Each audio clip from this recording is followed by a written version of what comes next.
The clinking of fine bone china reverberates through the drawing rooms of Victorian London, a sound of sophistication, of empire, of civilized ritual. Yet beneath the surface of this amber liquid lies a narrative steeped in addiction, corporate espionage, and ruthless naval bombardment. We often view our morning brew as a simple comfort, but the leaves steeping in your cup once brought the mighty Qing Dynasty to its knees. This is not merely the story of a beverage, it is the chronicle of the world's first narco-state. To understand how a botanical curiosity ignited a conflict that reshaped the geopolitical map of Asia, we must look beyond the tea clippers and the trade routes. We must examine the insatiable greed of the Honorable East India Company and their desperate need to balance the books. This was a collision between an ancient civilization that desired nothing from the West and a merchant empire that refused to take no for an answer. The result was a war fought not for territory or religion, but for the right to peddle poison. Long before the Nemesis steamed up the Pearl River, the story began in the mist-shrouded mountains of ancient China. Legend speaks of Shen Nong, the divine farmer, a mythical sovereign who categorized the flora of the earth by tasting them himself. As he sat boiling water for purification, a gust of wind carried dried leaves from a wild Camellia sinensis tree into his cauldron. The water turned a rich golden hue, releasing an aroma that promised revitalization rather than intoxication. Upon tasting it, Shen Nong felt the liquid investigate every part of his body, awakening his mind. For centuries following this serendipitous discovery, the leaf remained a guarded secret of the East, primarily consumed as a medicinal soup mixed with ginger, scallions, and citrus. It was a bitter tonic for the body rather than a pleasure for the soul. However, the Qing Dynasty saw a shift in this paradigm, elevating the preparation of tea to an art form. The scholar Lu Yu canonized this cultural shift in The Classic of Tea, transforming a chaotic mixture into a disciplined ceremony of spiritual clarity and social order. This refined culture created a fortress of exclusivity around the Middle Kingdom. The production methods, the cultivation of the finest Da Hong Pao and Dragon Well varietals were state secrets guarded with the same ferocity as modern military intelligence. To the Chinese emperors, the tea ceremony was a reflection of cosmic order, a harmony that the barbarians at the gates could never hope to comprehend. They possessed the only supply of a commodity that the rest of the world did not yet know it was addicted to. When European sailors finally navigated the treacherous waters around the Cape of Good Hope, they arrived not as conquerors, but as desperate customers. The Portuguese and later the Dutch brought crates of this exotic leaf back to the courts of Europe, sparking a craze that would bankrupt nations. Catherine of Braganza introduced the habit to the British court, setting a trend that trickled down from royalty to the working class. Suddenly, the British Empire found itself bleeding silver bullion into the coffers of Canton, just to keep the teapots full. The trade was confined to a tiny sliver of land outside the city walls of Guangzhou, known as the 13 Factories. Here, foreign devils were forbidden from learning the language or entering the city proper, forced to deal exclusively with the Ko-Hong, a guild of merchants licensed by the emperor. The balance of payments was catastrophic for London.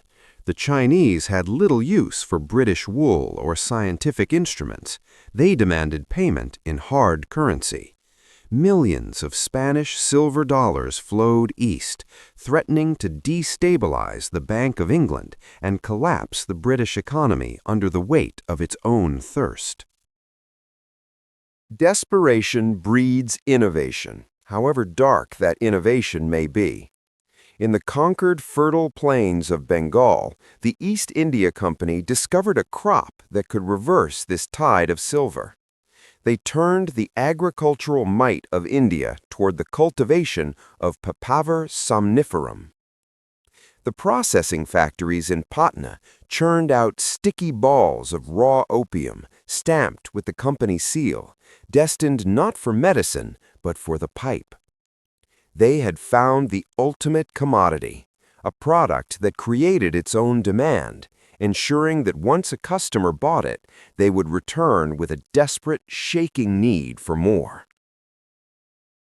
To maintain a veneer of legitimacy, the Honorable Company did not ship the drug themselves. Instead, they auctioned the chests in Calcutta to private traders, men like William Jardine and James Matheson, who sailed under the protection of free enterprise. These merchants anchored their floating warehouses off Linton Island, where corruption greased the wheels of commerce. Small, agile smuggling boats, known as fast crabs and scrambling dragons, ferried the illicit cargo under the cover of darkness, bypassing imperial customs and delivering the foreign mud directly into the veins of the Qing Empire. It was a cold calculation of profit over human misery, justified by the economic theories of the day. Before we witness the inevitable clash, I must ask you a question of conscience. If you were a merchant in the 1830s, watching your national economy crumble, would you have engaged in this trade to save your country's wealth? Or would you have accepted bankruptcy to maintain the moral high ground? Pause for a moment and let me know your answer in the comments below. The impact on Chinese society was devastating and swift. What began as a luxury for the idle rich soon permeated every stratum of society, from high-ranking mandarins to the soldiers meant to guard the coast. The sweet, cloying smoke of burning opium filled the tea houses and back alleys, creating a lethargic population incapable of work or resistance. The flow of silver reversed, now pouring out of China to pay for the poison, creating a fiscal crisis that alarmed the Forbidden City. The Daoguang Emperor saw his people withering away, a nation hollowed out by a foreign plague. In a final attempt to stem the tide, the emperor dispatched his most incorruptible official, Lin Zexu, to Canton with plenary powers. Commissioner Lin was a man of iron will and Confucian rectitude, known as Blue Sky for his clarity of purpose. He arrived in Guangzhou not to negotiate, but to eradicate. He penned a famous, poignant letter to Queen Victoria, questioning the morality of a monarch who strictly banned opium in her own lands, while allowing her subjects to poison the people of China for profit, though the letter likely never reached her eyes. Words were soon replaced by action. Lin surrounded the 13 factories, cutting off supplies of food and water, effectively holding the entire foreign community hostage. He demanded the surrender of all opium chests held on the ships anchored off the coast. The British Superintendent of Trade, Captain Charles Elliot, was forced to capitulate to save the lives of his countrymen. In a humiliation that the British press would later spin into a call for war, the traders surrendered over 20,000 chests of high-grade opium to the Chinese authorities. For 3 weeks at the beach of Humen, Lin Zexu oversaw the destruction of the confiscated contraband. Laborers mixed the opium with lime and salt in massive trenches, waiting for the chemical reaction to dissolve the drug before flushing the toxic sludge into the sea. It was a triumphant moment of sovereignty for the Qing Dynasty, a declaration that they would not be subjugated by drug pushers. However, in London, this was not viewed as law enforcement. It was viewed as the destruction of private property and an insult to the crown, a spark that would ignite the keg of war. The lime pits of Human proved to be a prelude to violence rather than a conclusion. The arrival of the iron-hulled HMS Nemesis shattered the wooden junk fleets of the Qing, ushering in what historians now term the Century of Humiliation. The Treaty of Nanking forced open the treaty ports and ceded a barren rock known as Hong Kong to the British Crown, creating a commercial bridgehead that would endure for 156 years. The empire that had perceived itself as the center of the world was violently dragged into the global market, its sovereignty eroded by the barrel of a gun and the burning ember of an opium pipe. Today, the scars of this conflict remain etched into the psyche of the People's Republic.